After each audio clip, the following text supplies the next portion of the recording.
नमस्कार दोस्तों, स्वागत करता हूं अपने YouTube चैनल करण टॉक्स में। तो दोस्तों आज की इस वीडियो में हम बात करने वाले हैं बिहार बोर्ड इंटर रिजल्ट से संबंधित।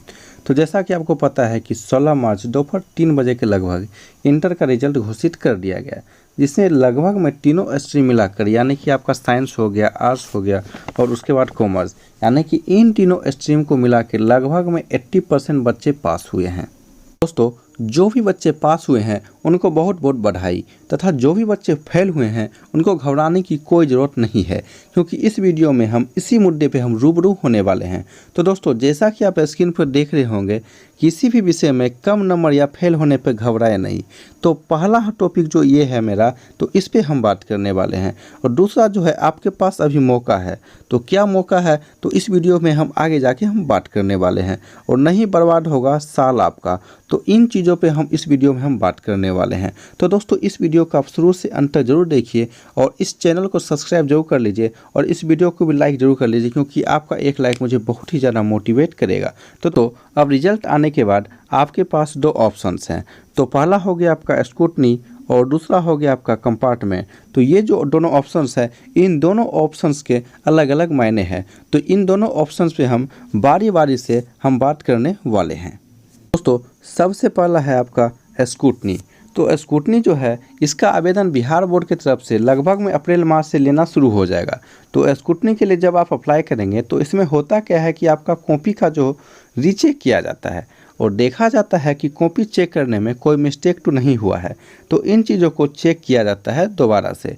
तो दोस्तों आप स्क्रूटनी के लिए तभी आप आवेदन कीजिएगा जब आपका रिजल्ट, यानी कोई भी विषय में जैसे आप 30 नंबर में पास किया जाता है, जैसे 100 में 30 नंबर में पास है, और यदि आपको 2-3 नंबर से आप फेल हो जाते हैं, 2-3 नंबर से आप फेल हो जाते हैं, तो इस सिचुएशन में आके आपको स्क्रूटनी किया जाता है। और यदि आप मतलब 5 नंबर तक भी आप स्क्रूटनी के लिए आवेदन कर सकते हैं, तो आपका मतलब नंबर बढ़ सकता है और आप फेल जो है 4-5 नंबर से, तो आप पास हो सकते हैं। लेकिन यदि आप 5 नंबर से ज़्यादा, मतलब जैसे आपका 30 नंबर में पास है और आपके 20 नंबर, तो आपको स्क्रूटनी से ज़्यादा फ़ायदा होने वाला है नहीं।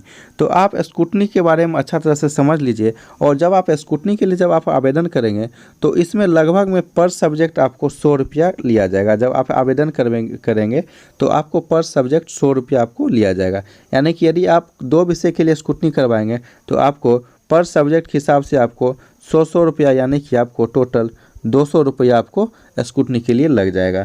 तो आपका पर सब्जेक्ट आपको 100 रुपया स्क्रूटनी के लिए होगा।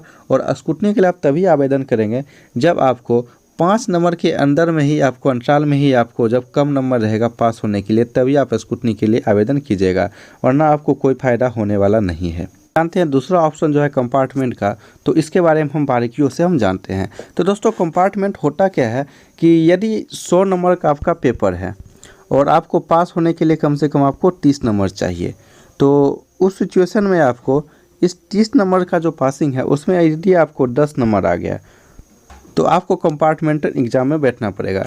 स्क्रूटनी में क्या होता था कि यदि 30 नंबर में आपको 28 नंबर आ गया और 2 नंबर से यदि आप फेल हो गए, तो आप स्क्रूटनी के लिए जब आप आवेदन करेंगे तो आपका 2 नंबर बढ़ सकता है और आप पास हो सकते हैं। लेकिन कंपार्टमेंट में ऐसा नहीं होगा।